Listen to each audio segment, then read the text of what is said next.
Hi, and welcome. This is my 1972 Rolex Oyster Perpetual date. It's a reference 1501. I own this watch now for about 3 years, and I'm still very happy and I wear it regularly. So this watch is 50 years old. If you think about that for a second, I think that's pretty crazy. But today is not about the watch itself, but rather what's in it. I want to show you how this 50-year-old watch, or how the movement, performs on the Timegrapher.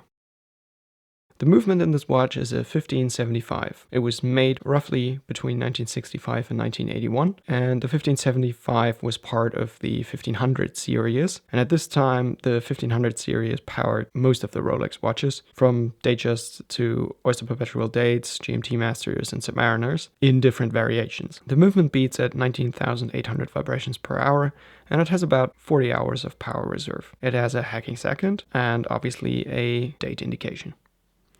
I must admit, I have no idea when this watch was last serviced, so what you will see on the Timegrapher in a second is probably not even what the watch is actually capable of.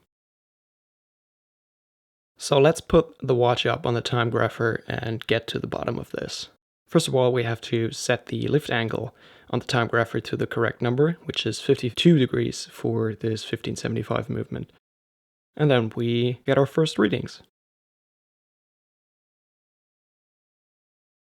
In this position, the beat error is 0.3 milliseconds, which is okay. Adjusted lift angle is 52 degrees. The amplitude of the watch is around 250 degrees, which for this position is okay. It's not an awful lot of power, but it's totally acceptable. And the rate of the watch is slightly too slow, varying in between, let's say, -1 and -4 seconds. So right from the start, that looks pretty good. Let's change the position of the watch to where it's facing with the dial up.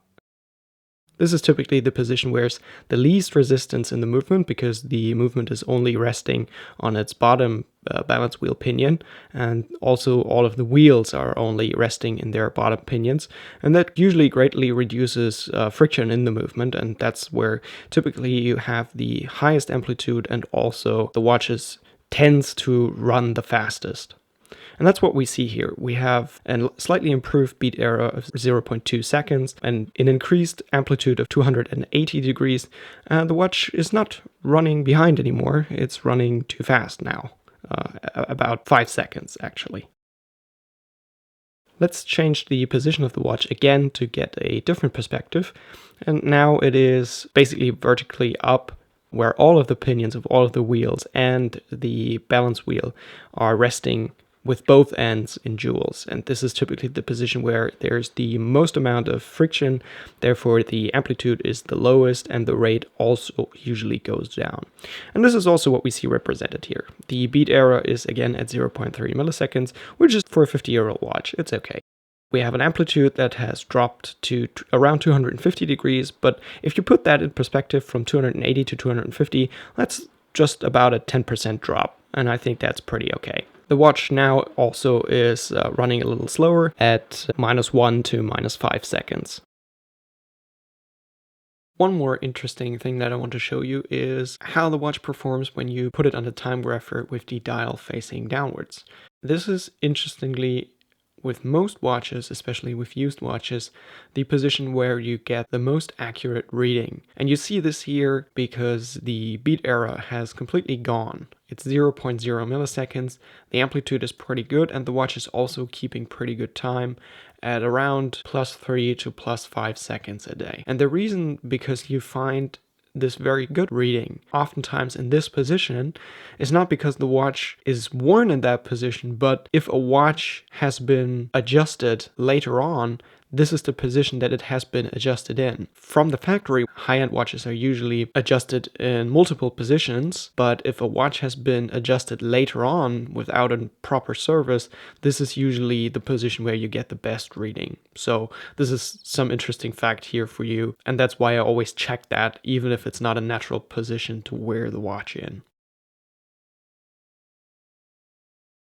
The last position we have here is usually the position that I store the watch at night, resting on the crown. And what you see here is very close to what we have seen with the watch facing down. Pretty good regulation, a pretty good amplitude for the fact that all of the pinions are resting in its jewels and we have a lot of friction. 0.0 milliseconds of beat error and a pretty good rate of about +1 to 3 seconds a day. And I'm really happy with this watch. So that's probably the closest to reality if everything has canceled out over the day.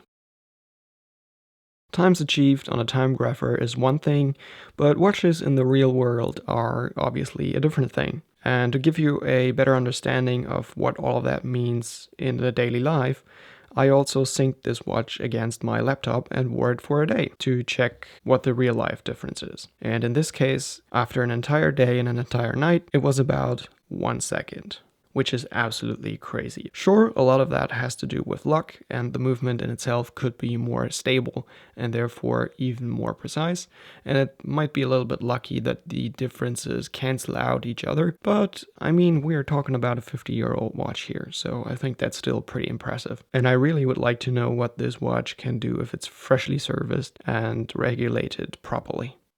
Thank you for watching this video. If you like the style of this video and you want to see more videos of this type and different videos, obviously, consider to subscribe to my YouTube channel and I will upload new videos every week. And I hope to see you in the next video.